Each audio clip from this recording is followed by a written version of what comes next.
Andre, the Hilarious Hypnotist, is back in Cape Town, and he's joining me in studio for some hilarious hypnotizing. Hello. Welcome. Thank you very much. Nice to be here. Yes, so how does it feel to be back in Cape Town? Cape Town is, my dear mother said the other day, I said, I'm immigrating. I've had enough. I need to immigrate. She said, why don't you go to Cape Town? It's like, yes, Mom. And here you are. Yes, because it is. If you're going to go from anywhere in South Africa to anywhere else, you could come to Cape Town and live a different life. Yes. So I do. I love the place. So you're in Cape Town because you're actually performing at the Theatre on Bay. The first show kicks off tonight. That's it. Yes. What can we expect from the show? Well, I think there's so many people that see me before because I've been around for the last 23 years. So I get 80-year-olds who go and say, I've seen you as a kid. And it's like, no, you didn't. I was at least 40 years younger than you.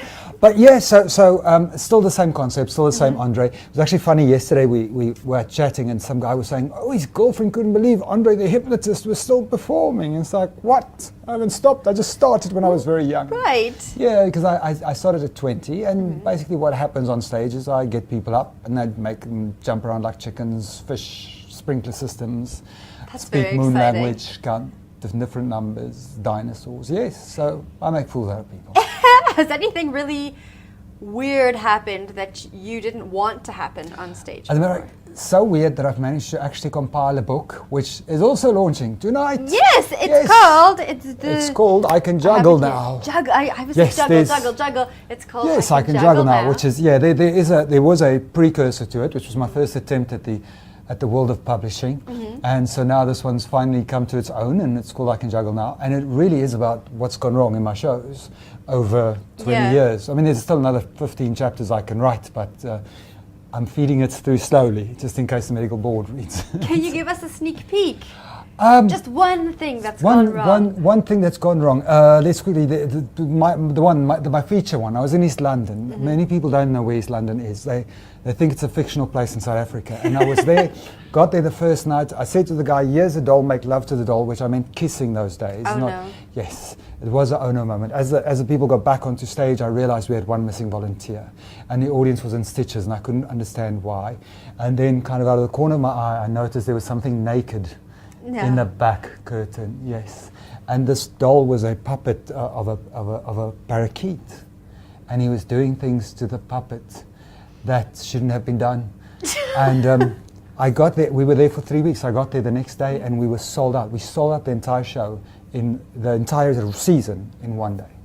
Because of this guy. Because of that guy. Because the theatre still phoned me and said the SPCA would like to chat to you. Oh my gosh. Let's rather not discuss. What do you do when something like that happens? How do you get them back, bring them back to reality? Honestly, I don't know what I did. I would have to admit I don't have a clue. I left that day dying of embarrassment.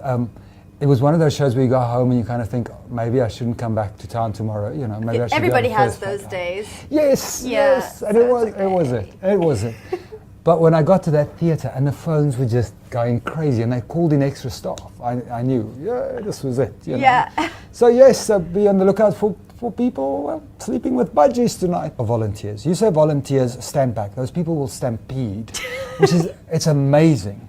So, I mean, having said that, I don't know what the heck Canada's going to do, but that we're going to be arranging afterwards, yes.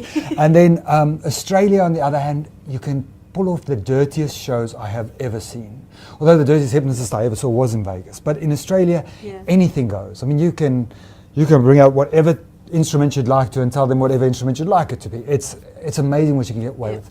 South Africans, shy, reserved, but when they're on stage and they're hypnotized, oh heck, stand back. Because what comes out of there, and funny enough, internet programmers, website developers, accountants, those guys that you'd never, those silent types. They just let loose. Oh goodness, when they get given an opportunity, it's bad.